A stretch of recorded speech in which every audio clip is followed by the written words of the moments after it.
जय हिंद साथियों, स्वागत है आपका हमारे चैनल जेडी न्यूज़ पावर में। साथियों, आज हम आपके लिए लेकर आ गए मध्य प्रदेश असेंबली इलेक्शन के कुल 230 सीटों का ओपिनियन पोल।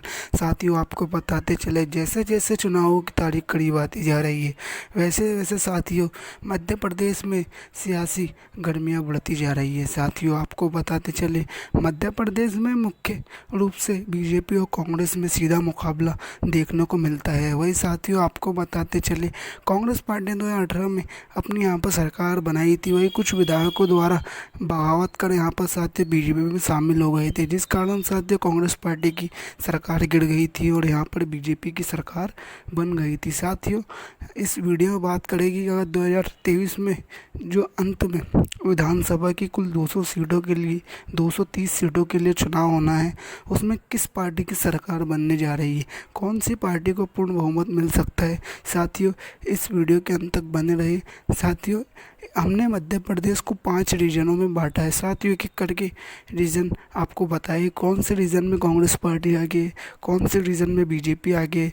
तो पहला रीजन हमारे सामने निकल कर आ गया है मालवा ट्राइबल का, जहाँ पर विधानसभा की कुल 28 सीट है। यहाँ पर साथियों कांग्रेस पार्टी को मिल सकती है 21 सीट। तो वही साथियों बीजेपी के खाते में यहाँ पर 7 सीट जा सकती है। यहाँ पर साथियों कांग्रेस पार्टी बीजेपी को कड़ी टक्कर और बीजेपी को बड़ा झटका दे सकती है। साथियों, अगले रीजन की बात करते हैं यहाँ पर। तो दूसरा रीजन भी हमारे सामने निकल कर आ गया साथियों मालवा उत्तर का, जहाँ पर विधानसभा की कुल 63 सीटें। यहाँ पर साथियों आपको बता दें मध्य प्रदेश की सबसे ज़्यादा सीटें हैं मालवा उत्तर में, जहाँ पर साथियों विधानसभा की टोटल 83 सीटें। यहाँ पर साथियों कांग्रेस पार्टी बहुत शानदार प्रदर्शन कर सकती है। कांग्रेस पार्टी के खाते में यहाँ पर साथियों जा सकती है 36 सीट। तो वही बीजेपी को यहाँ पर 22 सीट मिलने का अनुमान है। तो वही अन्य के खाते में भी साथियों 5 सीट जा सकती है। तो तीसरा रीजन में हमारे सामने निकल कर आ गए साथियों महाकौशल का, जहां पर विधानसभा की कुल 49 सीटें। यहाँ पर साथियों कांग्रेस पार्टी और बीजेपी में कड़ा मुकाबला देखने को मिल सकता है, लेकिन साथियों यहाँ पर कांग्रेस पार्टी बाजी मारती हुई नज़र आ सकती है। कांग्रेस पार्टी के खाते में यहाँ पर 28 सीट जा सकती है। वही साथियों बीजेपी को 20 सीटें मिलने का अनुमान है। तो वही साथियों 1 सीट जा सकती है अन्य के खाते में। तो साथियों अभी तक के ओपिनियन पोल के हिसाब से साथियों 49 सीटों पर बीजेपी आगे है। तो वही साथियों 85 सीटें के साथ यहाँ पर कांग्रेस पार्टी आगे होती हुई नज़र आ रही है। साथियों वही अन्य को यहाँ पर 6 सीटें पर जीत मिल सकती है। अगले रीजन की बात करते हैं यहाँ पर।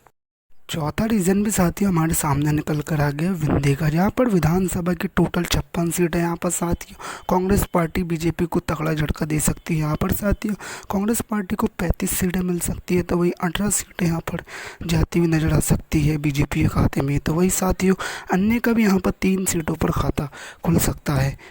साथियों आखिरी रीजन चंबल की बात कर लेते हैं। यहाँ पर साथियों विधानसभा की 34 सीट है। वही साथियों ज्योतिरादित्य सिंधिया भी चंबल से ही आते हैं। वही साथियों यहाँ पर 22 सीटें जीत सकती है कांग्रेस पार्टी। तो वही 11 पर आगे नज़र आ सकती है बीजेपी की। तो वही अन्य के खाते में साथियों 1 सीट जा सकती है। तो ये था साथियों मध्य प्रदेश की कुल 200 सीटों का ओपिनियन पोल। साथियों यहाँ पर हमारे ओपिनियन पोल के हिसाब से 78 सीटें मिल सकती है बीजेपी को। तो वही साथियों बड़े मार्जिन से यहाँ पर साथियों कांग्रेस पार्टी पूर्ण बहुमत की सरकार बना सकती है। साथियों बहुमत का आंकड़ा 116 है। तो वही साथियों बहुमत से कई आगे निकल सकती है यहाँ पर कांग्रेस। साथियों कांग्रेस को 142 सीटें मिलने का अनुमान है।